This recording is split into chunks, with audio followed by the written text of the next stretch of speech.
사철에 봄바람 불어있고 하나님 아버지 모셨으니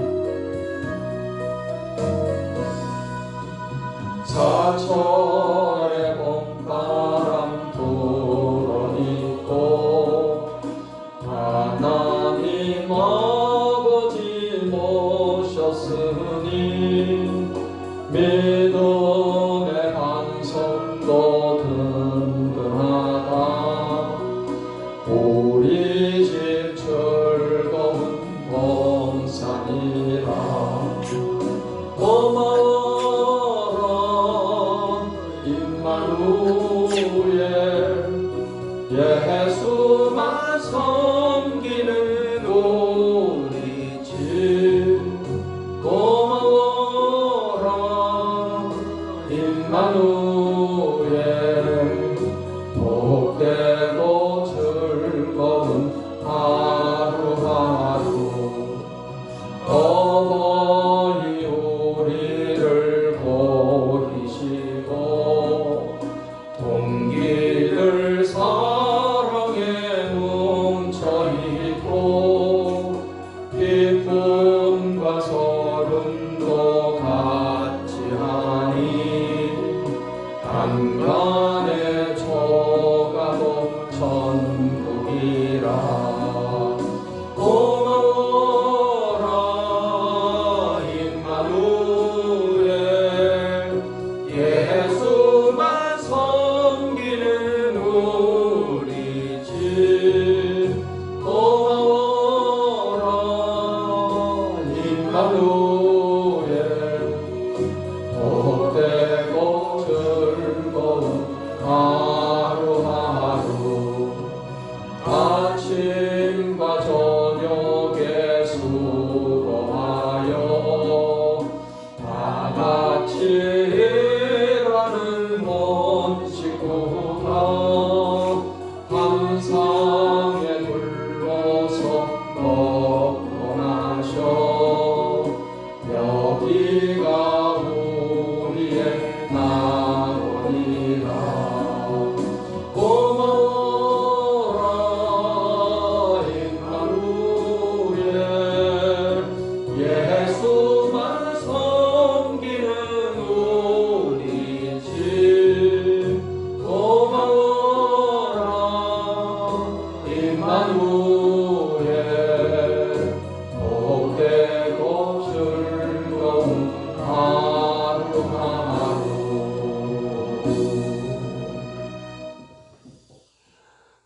오늘 저는 고린도전서 13장 13절의 말씀을 가지고 항상 있어야 할 것, 이와 같은 제목으로 말씀을 드리겠습니다. 약방에 감초라는 말이 있습니다. 한약재를 지을 때 반드시 들어가는 재료가 감초가 된다는 것입니다. 그런 것과 같이 우리 신앙생활에 감초와 같은 역할을 하는 세 가지 영적인 자산이 있습니다. 그것을 오늘 성경 말씀에는 믿음과 소망과 사랑, 이 세 가지가 항상 있어야 될 것이다 라고 말씀을 하고 있습니다. 우리가 행복한 신앙생활, 우리가 승리하는 신앙생활을 하고 행복한 가정을 이루어가기 위해서 반드시 있어야 될 세 가지, 그것이 믿음, 소망, 사랑인데, 오늘 저는 이 믿음과 소망과 사랑에 대해서 말씀해 드림으로 여러분들 인생이, 또 여러분들 가정이 참으로 행복하고 복된 승리하는 가정이 되기를 축복합니다. 첫 번째로 항상 있어야 될 것은 믿음인 것입니다. 오늘 고린도전서 13장 13절을 같이 읽겠습니다. 그런즉 믿음, 소망, 사랑, 이 세 가지는 항상 있을 것인데 그 중에 제일은 사랑이라 했습니다. 세 가지 항상 있어야 될 것 중에 그 첫 번째가 바로 믿음인 것입니다. 이 믿음이라는 것은 우리가 믿음으로 말미암아서 우리가 구원을 받는 것입니다. 그렇기 때문에 항상 이 믿음을 갖고 산다는 것은 천국이냐 지옥이냐를 결정하는 중요한 하나의 영적 자산이 되는 것입니다. 그래서 이 믿음이라는 것은 하나님께서 우리에게 선물로 주셨다라고 말씀을 하고 있습니다. 그래서 이 선물로 주신 이 믿음을 우리는 끝까지 잘 지키며 가야 된다 하는 것입니다. 에베소서 1장 8절로 9절을 읽겠습니다. 너희는 그 은혜에 의하여 믿음으로 말미암아 구원을 받았으니 이것은 너희에게서 난 것이 아니요 하나님의 선물이라. 행위에서 난 것이 아니니 이는 누구든지 자랑하지 못하게 함이라 했습니다. 우리가 구원을 받는 데 있어서 이 믿음이라는 것은 하나님께서 선물로 주신 것이다 라고 말하고 있습니다. 우리 인간의 행위나 어떤 노력에 의해서 갖게 된 것이 아니다라는 것입니다. 하나님께서 선물로 주셨다는 것은 우리 스스로는 이 구원받는 믿음을 가질 수가 없기 때문에 하나님이 선물로 주신 것입니다. 아담과 하와가 선악과를 따먹고 타락한 이후로 그 후손된 우리들은 태어나면서부터 영적으로 죽은 상태로 태어난 것입니다. 에베소서 말씀에 보면은 영적으로 죽은 우리를 살리셨다라고 성경은 말하고 있습니다. 여러분, 사람이 죽어서 있으면은 아무것도 스스로 할 수가 없는 것입니다. 아무것도 느낄 수도 없고 먹을 수도 없고 스스로 할 수 있는 게 아무것도 없습니다. 우리가 영적으로 죽은 상태이기 때문에 우리가 스스로는 하나님을 알 수도 없고 깨달을 수도 없고 만날 수도 없습니다. 성경 말씀을 들어도 믿음을 가질 수가 없습니다. 그런데 하나님께서는 이러한 우리를 사랑하셔서 구원하시기 위해서 하나님께서 택하셨고 또 하나님 택한 자들이 복음을 들을 때 성령께서 도와주셔서 믿음을 가질 수 있도록 도와주신 것입니다. 우리가 스스로 하나님을 알게 된 것이 아니고 하나님의 성령께서 도와주셔서 믿음을 갖게 되었다라는 사실입니다. 그렇기 때문에 구원받는 이 믿음이라는 것은 이거 하나님께서 우리에게 선물로 주셨다라는 것입니다. 이제 우리가 이 땅에 살아가는 동안에 우리는 하나님이 선물로 주신 이 믿음을 끝까지 잘 지키고 살아가야 되는 것입니다. 이것을 잃어버려서는 안 된다는 것입니다. 이 믿음을 잘 간직하고 보존하고 지키면서 살아갈 때 이 믿음을 가진 사람이 천국에 가게 되는 것입니다. 그래서 위대한 사도였던 바울 사도도 그가 이 땅에서 복음을 열심히 전하면서 사는 동안에 끝까지 믿음을 지켰다라고 그렇게 말하고 있습니다. 디모데후서 4장 7절로 8절을 읽겠습니다. 나는 선한 싸움을 싸우고 나의 달려갈 길을 마치고 믿음을 지켰으니 이제후로는 나를 위하여 의의 면류관이 예비되었으므로 주 곧 의로우신 재판장이 그날에 내게 주실 것이며 내게만 아니라 주의 나타나심을 사모하는 모든 자에게 되니라 했습니다. 달려갈 길을 마쳤다는 것은 인생을 마칠 때까지 죽는 그날까지 믿음을 지켰다라는 그런 말씀이 되는 것입니다. 하나님께서 우리를 부르시는 그날이 이 세상을 끝나는 날인데 우리는 그 세상 내 목숨이 끝나는 그날까지 하나님이 주신 이 구원의 믿음을 우리 끝까지 잘 지키면서 신앙생활을 해야 될 줄 믿습니다. 왜 지켜야 되느냐 하면은 마귀는 도적과 같은 것입니다. 도적이 오는 것은 도둑질하고 죽이고 멸망시키려는 것이다 라고 했습니다. 원수 마귀는 우리의 믿음을 뺏어가려고 하는 것입니다. 그래서 우리를 천국에 가지 못하고 지옥에 가게끔 하는 것이 바로 원수 마귀가 하는 일입니다. 그렇기 때문에 우리는 세상 끝날까지 눈이 감기고 목숨이 끊어지는 그날까지 우리는 이 구원의 믿음을 굳게 지키면서 살아가야 될 줄 믿습니다. 이 구원의 믿음이라는 것은 예수님이 십자가에 흘리신 피로 우리 죄를 사해 주셨다는 사실을, 그래서 예수님이 나의 구원자가 되시고 나의 주님이 되심으로 나는 구원받고 천국 백성이 되었다는 이 사실을 믿는 그 믿음을 말하는 것입니다. 사랑하는 성도 여러분, 모두가 다 숨이 끊어지는 그날까지 구원받은 이 믿음을 굳게 잘 지켜서 다 천국 백성으로서 천국에 이르는 이러한 은총을 얻게 되시기를 축복합니다. 믿음이라는 것은 우리가 구원받는 그런 믿음이 있고 또 하나는 우리의 삶 가운데서 하나님의 도우심과 역사를 체험하는 그 믿음이 또 있습니다. 이 믿음을 우리는 가지고서 살아감으로써 하나님의 도우심과 역사를 체험하면서 살아가게 되는 것입니다. 구원받는 믿음에 있어서는 그 믿음이 크다 적다라고 이렇게 말할 수가 없습니다. 하지만 하나님의 역사를 체험하는 믿음은 큰 믿음이 있고 또 작은 믿음이 있다라고 이렇게 표현하고 할 수가 있는 것입니다. 하나님 앞에 우리가 큰 믿음으로 가게 되면 하나님께서 큰 역사를 우리에게 베풀어 주십니다.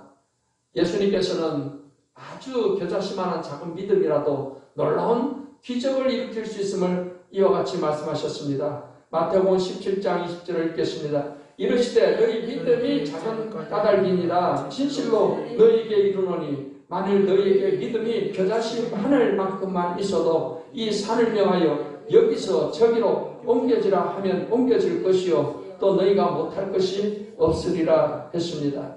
겨자씨는 씨 중에서도 가장 작은 씨라고 볼 수 있습니다. 그렇게 가장 작은 씨와 같은 그런 믿음이 있다 할지라도 그 믿음은 이 산이 여기서 저기로 옮겨지라 할 때 산이 옮겨질 수 있다는 것입니다. 산이 옮겨진다는 이 말은 우리의 삶의 어떠한 불가능도 가능하게 될 수 있다는 것을 표현하는 그런 말씀이 되는 것입니다. 우리의 인생에 여러 가지 불가능한 일들이 많이 일어납니다. 내 힘으로는 해결할 수 없는 그런 문제들이 많이 생겨납니다. 그러나 여러분, 이 믿음을 가지고 나가면 믿음은 삶에 놀라운 기적을 가져옵니다. 하나님의 역사를 가져오게 되는 것입니다. 한 번은 예수님께서 수로보니게 지역으로 가셨습니다. 그래서 이방인 지역입니다. 이방인 지역에 가셨는데 한 여인이 이방인 여인입니다. 이 수로보니게 여인이 굉장히 이제 고통스러운 문제를 가지고 있습니다. 그것은 그의 딸이 귀신이 들려서 귀신에게 억압받고 고통을 당하고 있는 상태입니다. 귀신이 딸을 마음대로 가지고 놉니다. 얼마나 이 엄마의 마음이 괴롭겠습니까? 그런데 예수님께서 마치 그 지역을 지나가신다는 말을 듣게 되었습니다. 예수님에 관한 소문을 들었었습니다. 예수님은 많은 기적을 행하시고 많은 병을 고치시고 귀신을 쫓아내신다는 이 말을 들었던 터라 이 여인은 예수님에게 와서 간절히 부르짖습니다. 내 딸을 좀 고쳐달라고 부르짖습니다. 예수님은 들은 척도 하지 않습니다.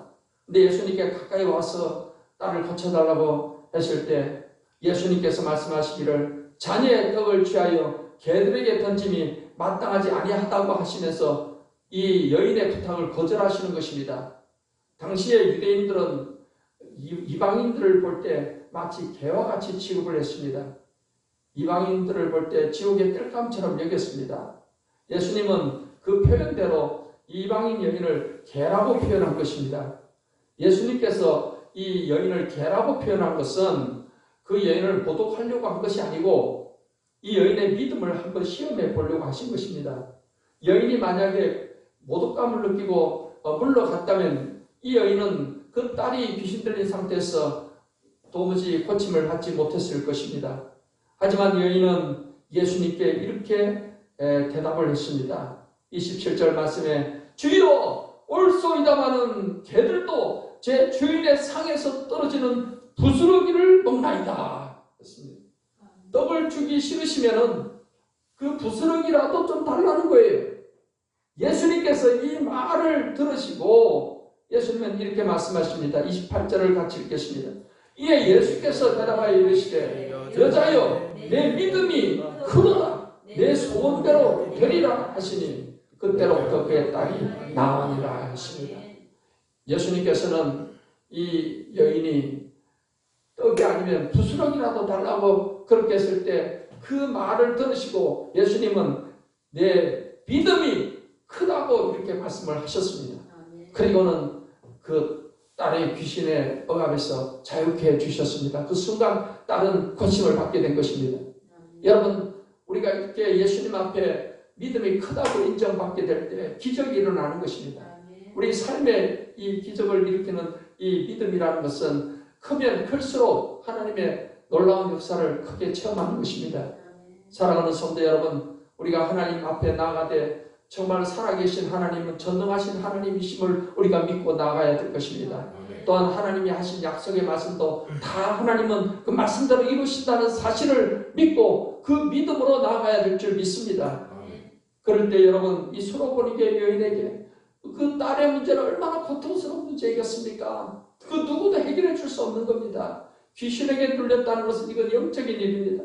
그러나 예수님께서 이 여인의 믿음을 보시고 그 딸에게 있던 귀신을 쫓아내 주심으로 이 여인에게 얼마나 큰 기쁨이 되었으면 그 가정에 얼마나 큰 행복이 다가왔겠습니까? 사랑하는 성도 여러분, 우리가 구원받는 믿음은 끝까지 예수님 피로 내 죄 사함 받았고 나는 구원받았다는 이 믿음을 우리가 가지고 생명 다할 때까지 믿음을 간직하고 지켜나갈 것이며, 또 이 땅에 살아가는 동안에 우리 삶에 많은 문제들이 다가오지만은 여러분 주님 앞에 우리가 믿음으로 나가서 주님께로부터 내 믿음이 크다고 인정을 받게 됨으로 말미암아 여러분 인생의 어떠한 문제라도 해결받고 참으로 복된 삶, 승리의 삶으로 나가는 삶이 되시기를 예수님의 이름으로 축원합니다.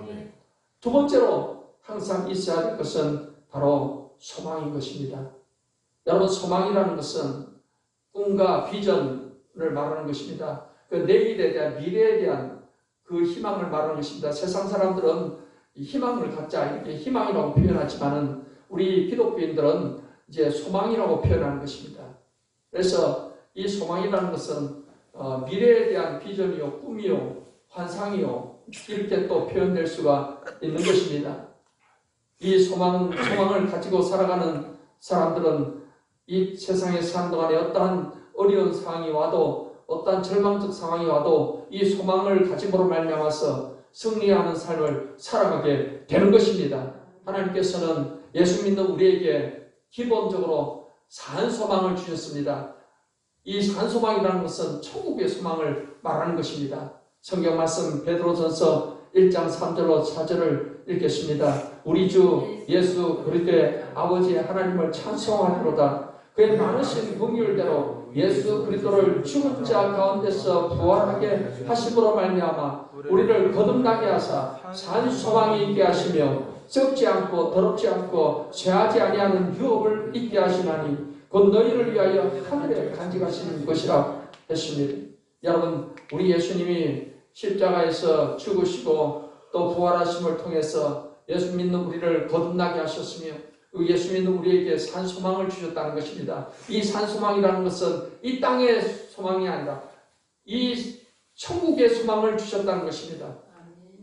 하늘에 간직하신 것, 그 천국의 소망을 우리에게 주셨다는 것입니다. 여러분 천국이라는 것은 하나님이 계신 곳, 그곳이 바로 천국입니다. 우리 예수 믿는 사람들은 이 땅에 살다가 죽으면 우리는 하나님이 계신 천국에 가는 것입니다. 내가 너희를 위하여 처소를 예비하러 간다고 예수님은 말씀하셨고 예수님이 예비하신 천국이 바로 있는 것입니다. 우리는 이 땅에 살아가면서 언제라도 하나님께서 오라고 하시면은 우리는 세상을 떠나서 천국에 간다는 그 소망을 가지고 우리는 살아가게 되는 것입니다. 천국의 소망을 가진 사람은 아무리 절망적 상황이 와도 낙심하지 않고 절망하지 않습니다. 여러분 인간에게 있어서 죽음만큼 더 절망적인 상황이 어디 있겠습니까? 그러나 여러분 이 천국의 소망이 있는 사람은 죽음 앞에서도 담대하고 죽음 앞에서도 정말 하늘의 천국의 그 소망으로 말미암아서 기뻐하면서 죽음을 맞이할 수 있는 것입니다. 우리 초대교회에 많은 선교자들이 있었습니다. 특히 로마가 세계를 지배할 때 여러분 로마 황제에 의해서 많은 기독교인들이 핍박을 받고 그래서 순교를 했는데 로마 원형극장에서 많은 사람들이 순교를 당하게 됩니다. 예수님을 믿다가 예배하다가 잡히게 되면은 이 원형극장으로 끌려갑니다. 그러면 거기에 어떤 사람들은 사자에게 물려서 죽기도 하고 어떤 사람은 십자가에 처형되기도 하고 어떤 사람은 불의 화형이 되기도 하고 어떤 사람은 칼에 의해서 죽임을 당하기도 하는 것입니다. 어떤 엄마가 아이를 안고 이 처형장에 있습니다. 그때 이제 그 철창의 문이 열리고 사자들이 나와서 이 사람들을 물어 죽이려고 다가오고 있습니다. 그때 아이는 사자를 보고는 막 깡그라지듯 울면서 엄마 품에 더 안깁니다. 그때 엄마가 말합니다. 아이야, 울지마. 이제 눈을 꼭 감고 있어. 이제 잠시 후면 밝은 빛 가운데 우리 예수님을 만나게 될 거야. 그러면서 아이를 거기 안아줬습니다. 그리고 거기 있는 크리스찬들이 어떤 사람은 찬송을 부르다가 어떤 사람은 기도하다가 사자에게 밥이 되어서 순교하는 사람들이 있습니다. 이 기독교인들이 이렇게 이 순교의 순간에도 기뻐할 수 있고 찬송 부를 수 있고 마음이 평안할 수 있는 것은 무엇 때문입니까? 바로 천국의 소망을 가지고 있기 때문인 것입니다. 이렇게 소망이라는 것은 어떠한 절망적 상황에서도 우리에게 마음의 평안을 주고 기쁨을 주는 것입니다. 이 소망을 가지고 우리는 살아가야 될 줄 믿습니다. 또한 우리는 이 땅에 사는 동안에도 미래에 하나님께서 좋은 일들로 우리의 삶을 이끌어 주실 것이라는 이 소망을 가지고 환난과 고난을 우리는 이겨나갈 수가 있는 것입니다. 성경 말씀 로마서 5장 3절로 4절 말씀을 읽겠습니다. 다만 이뿐 아니라 우리가 환난 중에도 즐거워하나니 이는 환난은 인내를, 인내는 연단을, 연단은 소망을 이루는 줄 알미로다 했습니다. 기본적으로 우리는 천국의 소망을 가지고 살아가지만은 이 땅에 사는 동안에도 우리는 내일의 미래에 하나님께서 좋은 곳으로 우리를 인도해 주시고 이끌어 주실 것이라는 이 소망을 가지고 살아감으로 말미암아 현실의 고난과 어려움을 이겨나갈 수가 있게 되는 것입니다. 우리가 살아가는 이 동안에 많은 어려움이 있을 수 있습니다. 육신의 질병으로 인해서 또 환경적인 어려움으로 인해서 경제적인 어려움으로 인해서 우리는 어려움을 당할 수도 있습니다. 하지만 하나님께서 하나님을 사랑하는 자, 그 뜻대로 부르심을 입은 자에게 모든 것이 완벽하게 선을 이루어 주실 것이다. 이런 믿음을 가지고 하나님께서 이루실 것을 우리가 바라보고 살아가는 사람은 소망 가운데서 그 어려움을 다 이겨나가게 되는 것입니다. 구약의 야곱의 아들 가운데 11번째 아들 요셉이 여러분 큰 고난 중에서도 그는 하나님이 주신 소망을 가지고서 그 고난을 이겨나가고 하나님의 뜻을 이룬 사람이 되었습니다. 요셉은 형들보다도 믿음이 있었습니다. 그래서 어릴 때부터 하나님을 잘 경외하는 가운데 하나님이 주시는 꿈이 있었습니다. 실제적인 꿈이었는데 그것은 형들의 곡식단이 자기 곡식단에게 다 절하는 그런 꿈을 꿨고 해와 달과 11배 자기에게 절하는 꿈을 꿨습니다. 그것은 하나님께서 자기 12형제 가운데서 요셉을 가장 하나님이 높여주시고 형들이 자기한테 다 절할 것이다. 이런 꿈이었는데 요셉이 그것을 자랑스럽게 이야기를 형들에게 하게 되었고 이것을 이제 형들이 미움을 받아가지고서 이 요셉은 애굽의 노예로 끌려가게 된 것입니다. 옷을 벗겨온 채 노예로 끌려가서 노예 시장에서 팔려가지고서 당시 시위대장이 보디발의 집에 노예로 팔려가서 생활하게 되었던 것입니다. 이때 요셉은 정말 어렵고 힘든 과정에서도 그는 하나님이 주신 그 꿈을 잊지 않았습니다. 그게 그의 소망이었습니다. 하나님께서 반드시 때가 되면 이 꿈을 이루어 주실 것을 믿었습니다. 그렇기 때문에 정말 죄를 지을 그런 환경이 다가와도 그 죄를 안 짓겠다 해서 뿌리친 것입니다. 그것은 보디발의 아내가 요셉의 준수함을 보고 요셉과 이제 정을 통하려고 추궁거렸으니 그래서 기회가 있어가지고서 요셉의 옷을 잡고 나와 함께 자자고 했는데 요셉은 하나님께 죄를 짓지 말아야 된다는 이 마음이 강렬했습니다. 왜냐하면 하나님께서 주신 꿈이 이루어지려면 하나님께 죄를 지면 안 되기 때문에 그래서 옷을 뺏긴 채 도망 나오게 된 것이며 이것 때문에 억울하게 누명을 쓰고 보디발의 아내를 강간하려고 했다는 그런 누명을 쓰고는 감옥에 왕의 죄수를 가두는 감옥에 들어가게 된 것입니다. 돈도 백도 없는 이 히브리 종이 어떤 수로 그 감옥에서 살아나갈 수 있겠습니까? 감옥에서 죽어 나갈 수밖에 없는 요셉이었습니다. 그런데 이 요셉은 그 감옥에서도 절망하지 않은 것입니다. 왜냐하면 하나님의 꿈이 있었기 때문에 하나님께서 반드시 자기를 높여줄 것이라는 그 꿈이 있었기 때문에 그 감옥에서도 밝은 마음으로 생활을 하게 된 것이고 그것이 감옥의 책임자인 저록의 눈에 띄어가지고서 요셉에게 여러 가지 심부름을 시키게 되고 결국에는 왕의 가장 측근 신하들을 돌보는 그런 자리까지 이제 가게 된 것입니다. 그 신하들이 제수로 감옥에 왔을 때 그들에게 잘 돌봐주었던 것입니다. 그것이 계기가 되어서 나중에 바로왕의 꿈을 해석해 줄 수 있는 자리에 오르게 된 것입니다. 요셉은 하나님이 주시는 지혜로 말미암아서 바로왕의 꿈을 해석을 하게 되었던 것입니다. 그로 인해서 바로왕의 인정을 받아가지고서 이 7년 풍년 기간 또 7년 기근이 다가왔을 때 애굽의 총리가 되어가지고서 요셉이 애굽 전역을 다스리게 되고 그로 말미암아 기근 때 그의 아버지의 가족들을 다 애굽으로 내려오게 해서 다 먹여 살리는 이런 일을 하게 된 것이고 이스라엘 백성들은 애굽에서 큰 민족으로 크게 이제 커질 수 있는 그런 발판이 되게 된 것입니다. 그렇기 때문에 사랑하는 성도 여러분 삶 가운데 어떠한 어려움과 환난이 오더라도 하나님이 주시는 꿈과 환상 비전을 마음에 품고 그것을 소망을 가지고 살아가는 여러분 되시기를 바랍니다. 여러분 하나님의 성령이 우리 안에 계십니다. 예수 믿는 사람은 성령이 안에 계셔서 우리가 그 성령을 의지하고 성령으로 충만하게 되면 이 성령 하나님께서 우리에게 예언도 주시고 환상도 주시고 꿈도 주시는 것입니다. 사도행전 2장 17절을 읽겠습니다.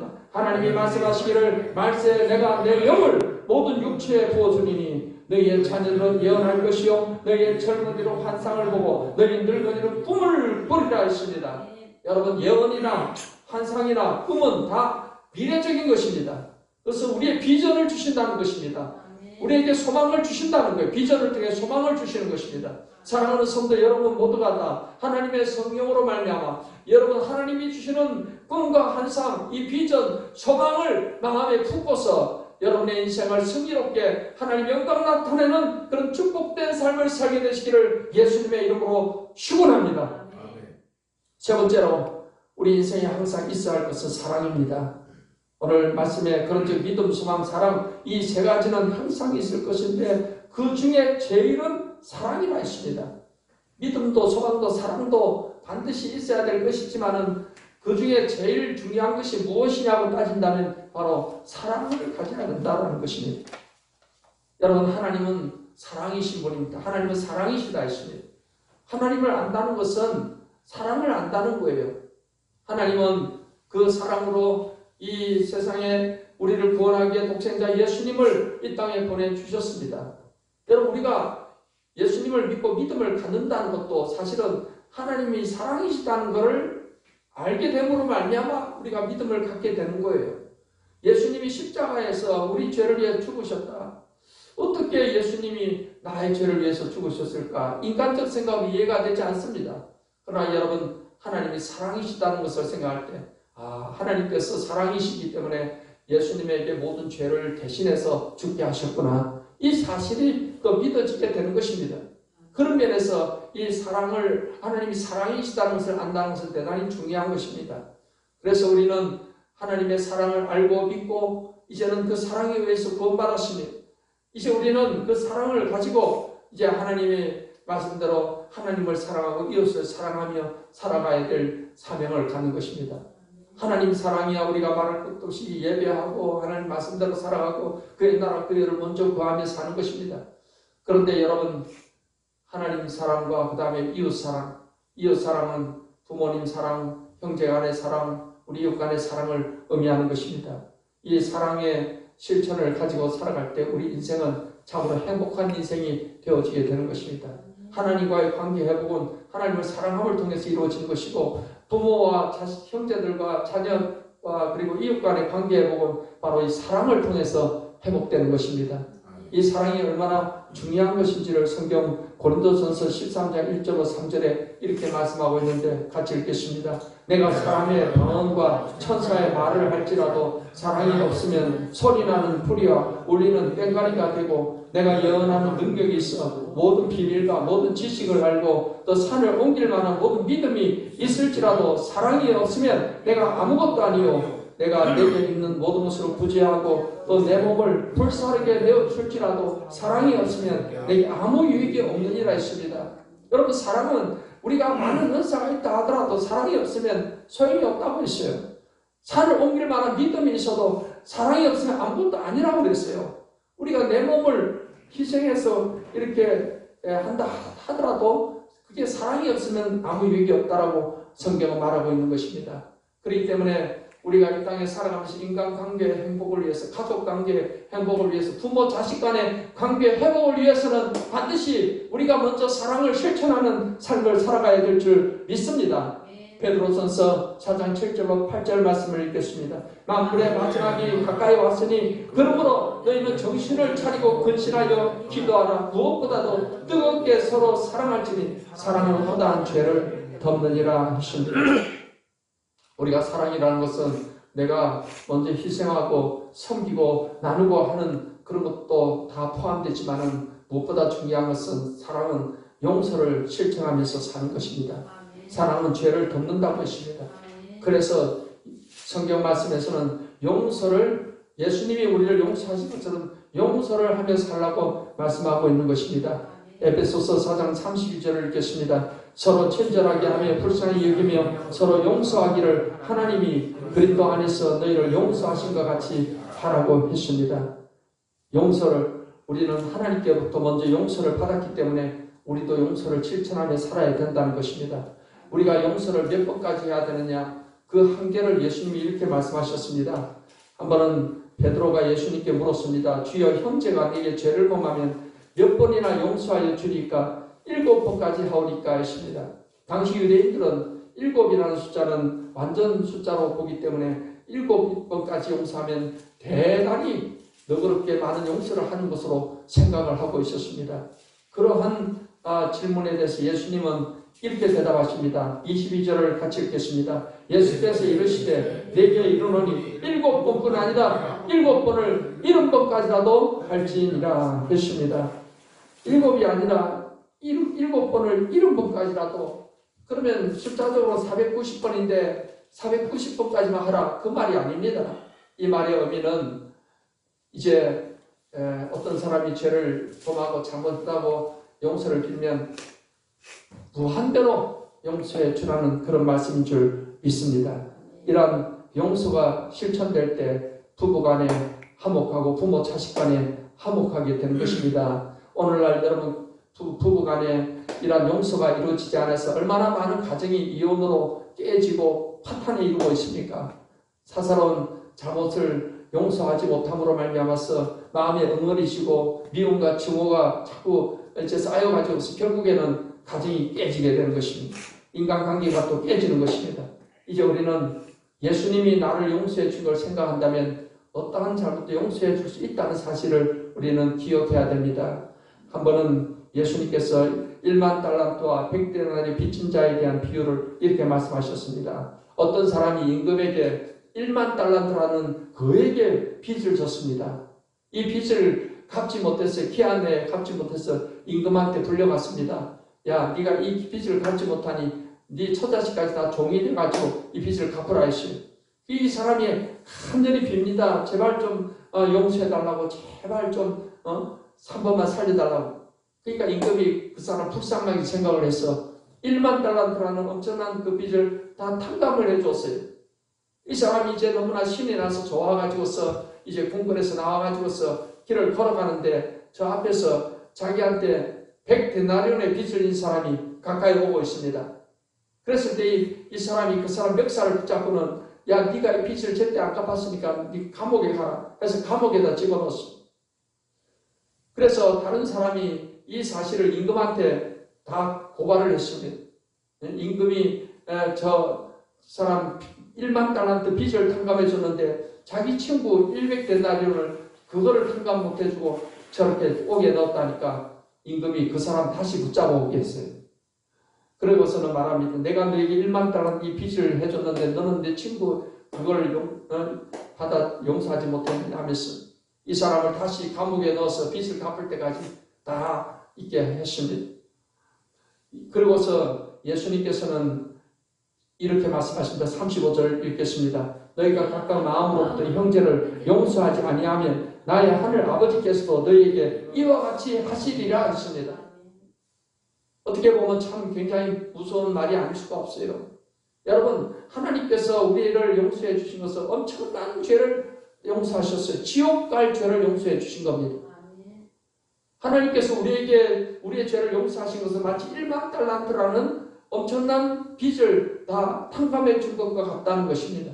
당시 1만 달란트라는 것은, 달란트는 금과 은의 부피를 재는, 아니 그 무게를 재는 단위인데 1만 달란트라면 아주 엄청난 액수의 돈입니다. 이것을 뭐 정확하진 않지만은 대충 1만 달란트 100데나리온을 비교해 보자면 1만 달란트라면 아마 수십억 정도 될 것입니다. 100데나리온은 당시 노동자 하루 품삯이 한 데나리온이니까 하루에 품삯을 10만 원으로 잡으면 한 1,000만 원 정도 되는 돈이라고 할 수 있어요. 그러니까 말하자면 임금한테 몇 수십억 되는 빚을 탕감을 받은 사람이 겨우 1,000만 원 정도 자기 빚을 못 감당해서 이 사람 용서 못 해갖고 감옥에다 집어넣은 것과 같다는 것입니다. 그 말은 여러분, 우리 하나님께서는 우리의 죄가 마치 저 지옥 갈 만한 죄, 이게 1만 달란트에 비교되는 엄청난 그 죄를 예수님이 십자가의 피로 다 용서하셨어요. 한순간에 다 용서하셨습니다. 그런데 우리가 살아가면서 부부 간에, 부모 자식 간에, 또는 형제 간에, 이웃 간에 자그마한 그 잘못을 우리가 용서 못하고 그 미워하고 증오하고 이렇게 살아가면 안 된다는 것입니다.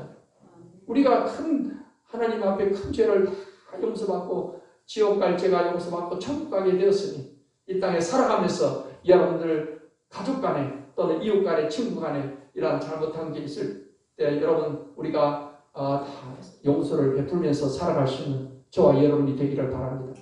진정한 용서가 있을 때 우리의 마음속에 하나님의 은혜가 넘치는 것입니다. 코린থ 부녀사는 저 유대인 수용소에 있던 사람이었습니다. 유대인을 숨겨줬다는 그 죄로 인해서 그 가족들이 몽땅 다 수용소에 잡혀갔습니다. 거기서 말할 수 없는 고난을 당하고 고문을 당하고 간신히 이제 전쟁이 끝나고 살아남은 것입니다. 그랬을 때 이 코린থ 부녀사는 이제 부흥사가 되어서 온 세계를 다니면서 복음을 전하는 사람이 되는데 어느 날 하나님께서 야 독일에 가서도 복음 전해라 그랬어. 독일이라고 하면은 말만 들어도 막 머리가 지끈지끈하고 그렇게 독일 그 히틀러에 의해서 고난받은 걸 생각하면은 절대 그 나라에 가고 싶지 않았지만은 하나님의 말씀에 순종해서 독일에 가서 부흥 집회를 하면서 용서의 복음을 전했습니다. 십자가의 사랑을 전했습니다. 그래서 사람들이 이제 말씀을 듣고 은혜 받고 예배 끝나고 나서 다 줄을 서가지고서 코린থ 부녀사한테 악수하러 다가오고 있었습니다. 그런데 다 용서를 베푸면서 독일 사람들 다 용서하고 악수를 베푸는데 자기 앞에 한 건장한 남자가 뚜벅뚜벅 걸어오는데 보는 순간에 온몸이 그냥 얼어붙을 것 같아요. 왜냐하면 그 남자는 수용소에서 자기 가족들을 고문하고 그렇게 능욕을 했던 그 남자였습니다. 그 남자가 손을 이렇게 내밀면서 이렇게 다가오는데 이 코린থ 부녀사가 그 남자의 손을 잡고 용서를 할 수가 없는 거예요. 너무나도 막 떨리고 막 치욕스러운 그런 경험이 생각나는 상황이었습니다. 그런데 점점 손을 가까이 하면서 다가오는데 정말 그 순간에 하나님 도와주세요. 어떻게 합니까? 하나님께서 용서해라. 그 말씀에 마음에 감동을 주셔가지고서 그 손을 잡고 용서의 마음 전했습니다. 코린থ 부음은 그 남자를 알지만은 이 남자는 뭐 많은 사람을 상대했기 때문에 이 사람이 그 여자인지 모르는 거예요. 그런데 어쨌든 용서의 악수를 딱 했을 때 이 코린থ 부음 여사의 머리부터 발끝까지 마치 전율이 흐르던 하나님의 사랑이 그냥 온몸을 휘어감는 것입니다. 그렇게 용서를 실천하는 순간에 마음속에 하나님 주시는 참된 자유함과 막 평안과 기쁨이 막 온몸에 그냥 충만히 임하는 것을 체험을 하게 되었다는 것입니다. 사랑하는 성도 여러분, 우리가 이처럼 예수님이 우리 인류를 다 용서하시듯이 우리가 정말 우리에게 죄를 지은 사람들 회개한다고 했을 때 용서의 사랑에 손을 내밀 때 우리가 용서를 베풀어야 될 줄 믿습니다.